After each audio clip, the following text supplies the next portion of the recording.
Pattern break. Remember thinking caps? My grandfather had a sign in his office. Thinking is hard work. Self-made millionaire. Built everything from nothing. Third world country. That sign wasn't motivational. It was operational. The thing about thinking. Real thinking requires 3 things. Effort, intention, protection. Most of us forgot the third one. We think clarity happens in chaos, in the scroll, in the noise, between 17 notifications and a half-eaten sandwich. And then we wonder why we can't access anything deeper than reaction. Your brain is designed to respond to stimuli. But thinking, lucid thinking, requires you to go somewhere else entirely. A protected space. Not because you're hiding, but because you're filtering.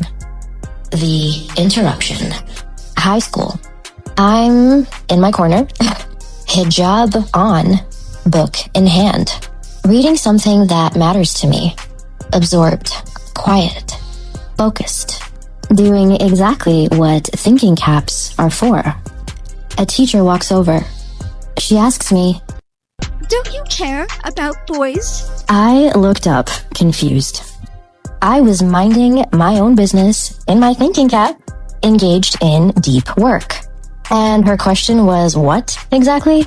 That intellectual engagement and romantic interest were mutually exclusive? That girls in hijabs weren't supposed to have both spiritual depth and normal teenage awareness? Here's what she missed. I mean, a lot, judging from that question, but I digress. My hijab at the time wasn't shutting the world out. It was creating a space to engage with it more deeply. The thinking cap, whether it's fabric, silence, ritual, or solitude, isn't a wall. It's a lens. What happened to the thinking cap? Somewhere between childhood and now, we stopped protecting our thinking. Institutions decided thinking was their job. Science became scripture. Credentials became permission slips. We stopped asking our own questions. Instead, we wait for studies to validate what we already know through lived experience. We wait for experts to confirm what our bodies are literally telling us. We wait for someone official to translate our own instincts back to us in a language that we're allowed to trust. The thinking cap disappeared. And in its place, we got analysis paralysis, imposter syndrome, the constant feeling that our observations don't count until someone with a degree says they do. But here's the thing. Studies can be limited, done in contexts that don't apply to your life, funded by interests that aren't yours. And we treat them like they're the only valid form of knowing anyway. Meanwhile, your pattern recognition, your lived data, the way your body responds to things, that's research too. Just not the kind they taught you to value. Lucid Framework 3. The question is the clarity. When you put on your thinking cap, you're not entering answer consumption mode. You're entering question mode. You're not waiting for someone to tell you what's true. You're asking what's true for you. That's the work. That's why it's hard. Ancient technology. This isn't new. Humans have always known that thinking needs protection. Across cultures, across centuries, humans understood something we're just now forgetting that we knew. Sacred thinking requires ritual. Hijabs, yarmulkes, meditation cushions, the corner before dawn. All of it protecting the same thing, your mental sovereignty, your energetic space, your crown chakra, the center of consciousness, intuition, and connection to something larger than institutional thinking. The ritual isn't superstition, it's technology. When do you put it on? Most of us never do.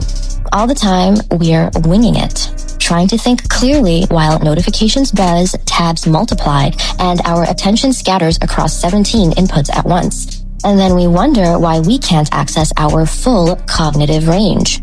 Real thinking happens in protected space. Not because you're hiding from the world, but because you're organizing your relationship to it.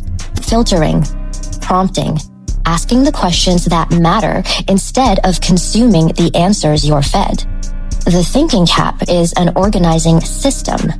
It helps you access the range you already have. The instinct, the pattern recognition, the lived wisdom you've been trained to doubt. The labor question. My grandfather knew thinking is hard work. But here's what nobody tells you. Hard work requires ownership. You can't think deeply while renting your mental space to every institution, algorithm, and expert who wants access. The work isn't just thinking. It's reclaiming the lease.